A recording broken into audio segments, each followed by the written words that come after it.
This last section, because we've been really talking a lot about our lives and how we can change, but this section is really talking about the social impact that we're actually having, what this is creating. This is like I was telling you, the pebble that has been dropped into the water, and now we're going to start creating these ripples as time goes into the future.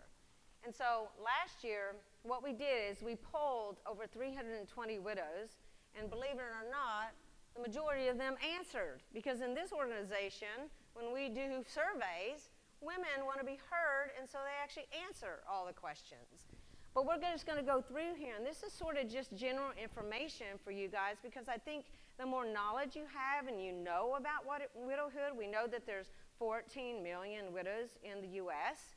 66% of those actually are 65 and over. So we have 34%, which I personally think they're just severely, underserved. And what I know about things that are underserved is that it's basically what's misunderstood will always be underserved.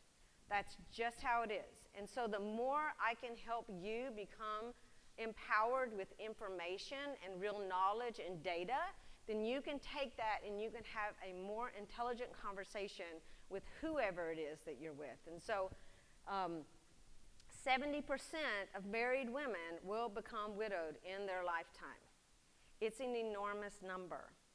So it's when I talk to women's groups, I literally will have about this many people stay seated, and then I have everybody else stand up. And I'm like, this group of women in this whole room will become widowed in their lifetime. I don't know when. If you're married, this is how many will become widowed. And it's kind of shocking to them. And I didn't know this information when I became widowed. I knew nothing about widowhood, nothing. I knew my grandmother, had become a widow, but that was it. So if you look at the numbers, Model Widows Club is changing the dynamics of what's happening. Here's your age. Our biggest age group was 45 to 54. And then the next was 60 and plus. So, it's pretty shocking. What age was your partner when they died? Same thing, 45 to 54. So it seems to be a really big gap, and this is not when ladies are retired. How long were you married? Look at this. 21 years plus was the highest number, and then it actually went down from that. From 11 to 20 years, then 6 to 10 years. I was 10 years. How many people here were married 21 years plus? Oh my gosh. Wow. How many people here were married 11 to 20 years? How many people were married here 6 to 10 years? How many people were here married 0 to 5 years? It's pretty accurate, these graphics. And this is sort of what has been my job and passion and, drive. It's trying to put all of this data together to help, kind of approach corporations that go, what's the demographic? And no one is paying attention to us. Slowly but surely we'll get that. But we have to do these surveys, and when we do surveys, encourage every widow you know to actually answer them. How many children are in your family? Of all the people, 2 was the highest, then 3, and it went down. How many people here have 2 children in their family? How many people have 3? Yeah. Okay. If you have children, what were their age when their partner died? I think the biggest number is 9 to 18. How many people here had kids that were 9 to 18? Mm-hmm. How many people had children that were 23 and plus? Okay. Mine were, how about 0 to 8? And how about 18 to 22? Okay. What is the highest level of education you have completed or the highest degree you received? Our highest number is educated women, bachelor degrees. And the next one down is graduate degrees. And from there, some college. Our group of women are smart.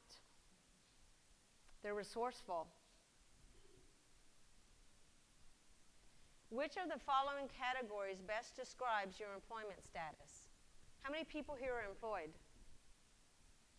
It's the highest number. How many people, I don't know, what's that, employed working?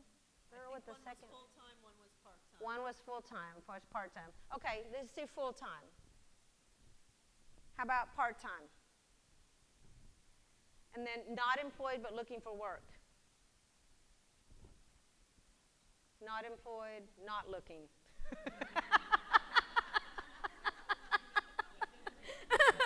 Laurel and Martha. Oh, disabled and unable to work. Yeah. Martha. Yeah. What is your preferred method of communication? Facebook. What are we going to do if something goes down on Facebook? Oh my gosh.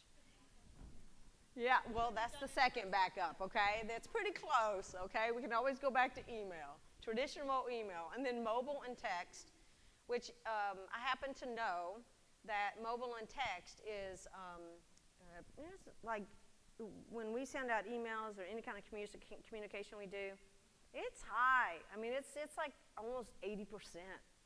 Everything's opened up on a mobile device.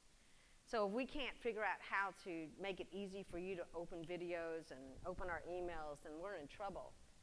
And that's constantly changing. That's probably the hardest things that I deal with is just the software, dealing with the interfacing of different softwares. And let me tell you, starting a nonprofit, you are like the master of a lot of hats because you know, you got the financial, you got the marketing, you got the, you know, just the branding, the website, you know, all of the technology integrations. It's been very eye-opening. I've always owned my own businesses, but this was on a whole different level. And especially when you don't have any data. I mean, you don't even know what you're shooting for, even if you know, had to, you know, pinpoint. And here's what another interesting thing about Facebook. So you know when Modern Widows Club first started on Facebook, there was not a status for widowed. Did you guys know that? No, there was not. And here's Cheryl, that did not change until Cheryl Sandberg became a widow. And it didn't, and even a year after, it was probably in the year that she was widowed. So she's in her third year, which by the way, a lot of people tell us, oh, you should reach out to her. You should reach out to Celine Dion. We don't do that because we actually know that when it's the right time for them to know about us, we will have been doing the good work that they find out about us in the natural way. And also, we honor the first 2 years of someone's grieving process where we aren't coming to them. We believe that that she's resourceful enough to be able to click into even Facebook and find us. And so we feel like that, you know, at some point. But I was this advocate, and I kept writing Facebook and asking, why don't widows have a choice? Why do we have to pick married or single? You know, they had choices on there like it's complicated and all these other things. I'm like, that was another choice we could have made. But what was interesting is one day it just showed up as a choice. And I don't know what happened and how that transpired. But, you know, you like to think, you send enough emails that maybe someone gets tired of hearing you and then they finally just like make it happen. But then I found out later that when people actually put their status as widowed, that they become prey. And so it's like, we want this, but then we didn't know it was going to cause that. You know, because we block about 3,000 predator profiles off of the public Facebook page every year. And it just keeps increasing. Some of them are bots, which are just fake profiles. Some of them are actually real predators who are trying. We can't keep up with the amount of predators that are actually on Facebook. But as soon as we get a notification that they have liked something or commented on something or they have done some kind of action, then we go check out their profile. And we determine, and we've had several volunteers do this over the years, and sometimes they're nervous because they're like, I might block someone, because there are a lot of them say widower profiles. And I'm like, when in doubt, just dump them. I'm sorry. We don't have time to mess around with that. I'm sorry. They can figure out how to communicate with our ladies some other way, but within doubt, we just dump them. Have you experienced brain fog? It's a legitimately recognized term that sums up the feelings of confusion, forgetfulness, lack of focus, and mental clarity. Overwhelming. I mean, that's like, what is that, like 65% there? Only 3 people skipped this question. They were in a fog. They couldn't decide. So how many people here have experienced brain fog? You know what I'm talking about. Can't remember anything. Don't know where your keys are. Can't remember how you got dressed. What am I supposed to do next, right? Yes, yeah. No, we want to know who those people are. Still experiencing initially, but not anymore. But still, overwhelmingly, yes. And that has to do with so many, all the speakers that, speaking of, aren't our speakers wonderful? Let's give them a great hand. Again, I think some of them are in here, right? That's why, we have our speakers. We really want to bring you as much information and knowledge as we can to be able to clear up some of this. Some is, physical, some is just, mental, and some is spiritual. So, we're not going to go to Alita quite yet. But, let's see, it's 5 o'clock. Let me look. But this is, some of the things that we've done Modern Widows Club has actually done 2 big surveys. We did our first survey, I believe, in 2015, and it was with the Journal of Financial Service Professionals. And we sent out this survey, and it was Laura would love Laura. I know Laura. I don't know if Laura's in the room here. I know Renee is. But it was about widows' confidence in their financial situation. And I thought, this is pretty funny that we have to have a huge survey with a professional survey team that was manned by like 3 universities, and then to get into this peer-reviewed article in this Journal of Financial Service Professionals, which goes out, it's one of the oldest journals, and it goes out to about 80,000 financial advisors. And we did it, and we had about 1,200 ladies answer the survey. I think it was maybe 20 questions, and it was all about your level of confidence in your financial situation. And I was like, we have to do a survey to find out whether women losing maybe the breadwinner in their family, we have to do a whole survey on that to find out that they're probably less confident. Okay, let's do that. But, I had to go through this whole thing, and sure enough, scientifically, the research shows that women are actually financially not as confident as before when their spouse was there. They could have just asked us on and taken our word for it, right? So then the next time we did it, we actually paired up. We did all this with Dr. Kathleen Reels. Some of you guys know her. And the next one we did was more about repartnering. And it was about the resilience and how confident they felt in moving forward in their life and maybe pairing up with someone else.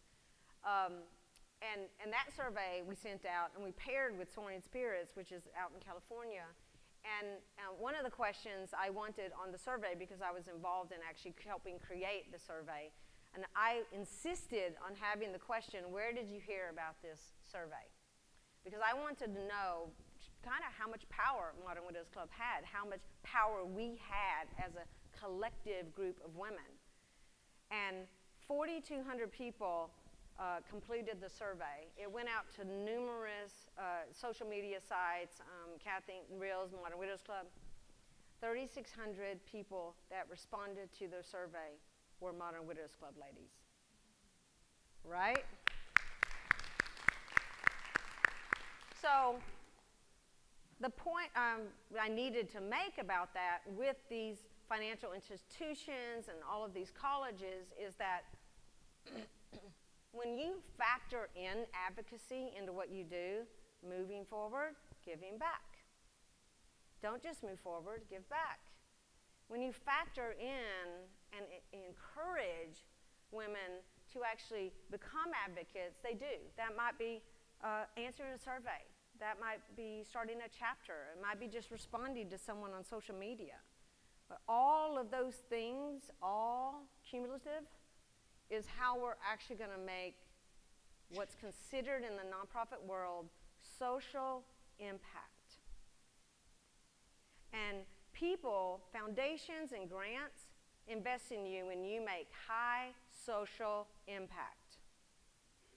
Because empowerment nonprofits like ours are the hardest to get funding for. How do you prove someone's empowered? How do you quantify that?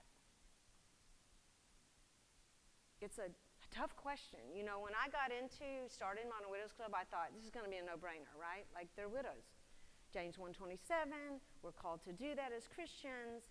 You know, this is just a good thing to do. I mean, who wouldn't want to help, you know, a woman who just needs a little bit of care for a little bit of time, and then it's not a handout, it's a rising up. You know, it's just, and you know what? It hasn't been that way. It's been extremely hard. Fighting, you heard me talk about having to fight Johnson & Johnson to get recognized under women's issues. There's no bigger women's issue than helping women in widowhood. Who agrees with me? Yeah. There isn't. You know why? Because if you can't help women who suddenly are in a life stage that they didn't choose, if you can't help them, which, you know, in society we think, oh, those poor ladies, okay? If we can't help those women, they're the ones that we should actually help rise up. Then everybody in between should be like cake, should be easy.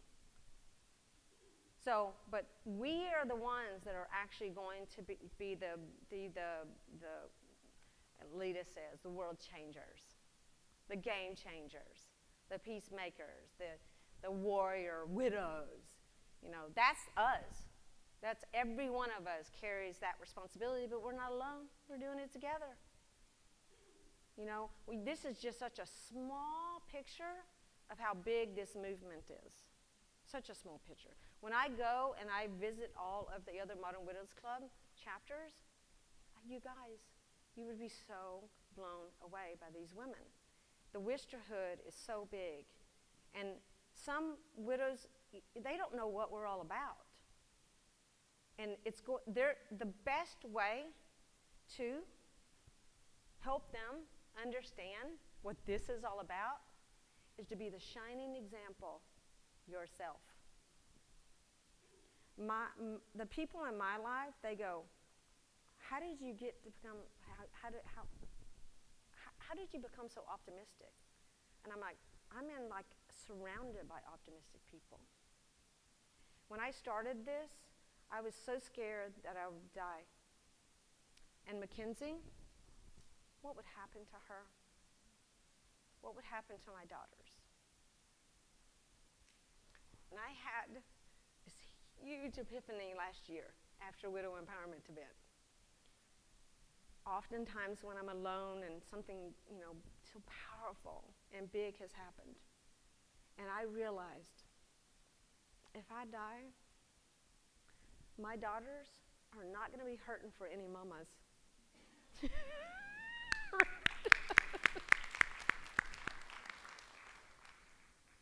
And that brought me a lot of peace.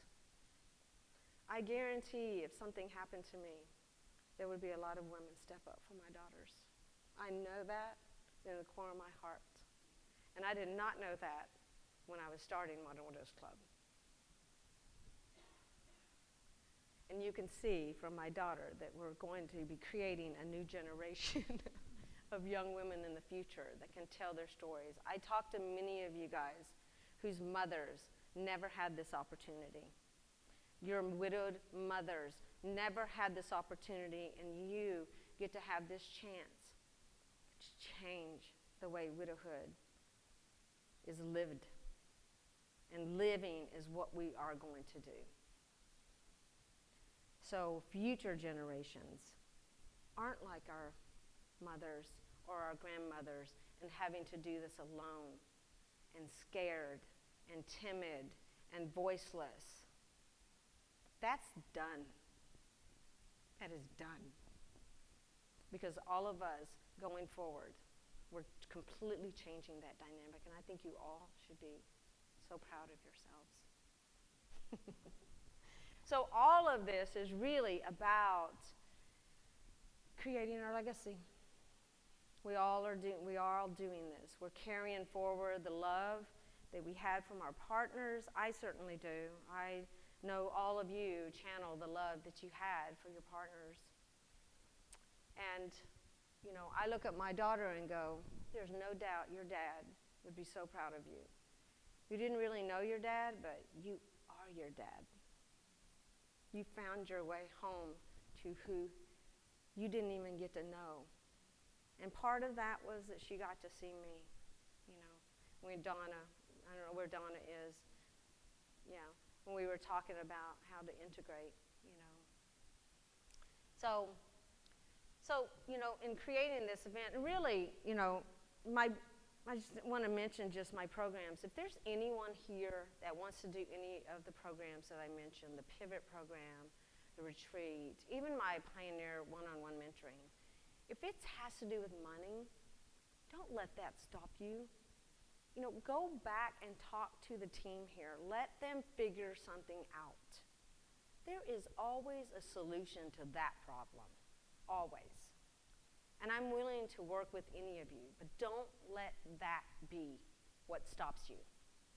You are too important. This legacy that you're creating, way too important. But do what you need to rise to that next level, because you are a legacy maker. There's no stopping you now, okay? Please promise me, don't. Honestly, I've had so many of my programs sponsored in the past. I have had people sponsor one-on-one mentoring. Literally, I have posted stuff on LinkedIn, and I've got people's flights donated. I've got people's conferences. I'm not going to mention how many people are here on sponsorship, but I will ask. If that's what you want, I will work with you, and I will figure it out. There's always a solution when it comes to just money, okay? Because when you go through one of my programs, the abundance on every level that you're actually going to experience is way worth more than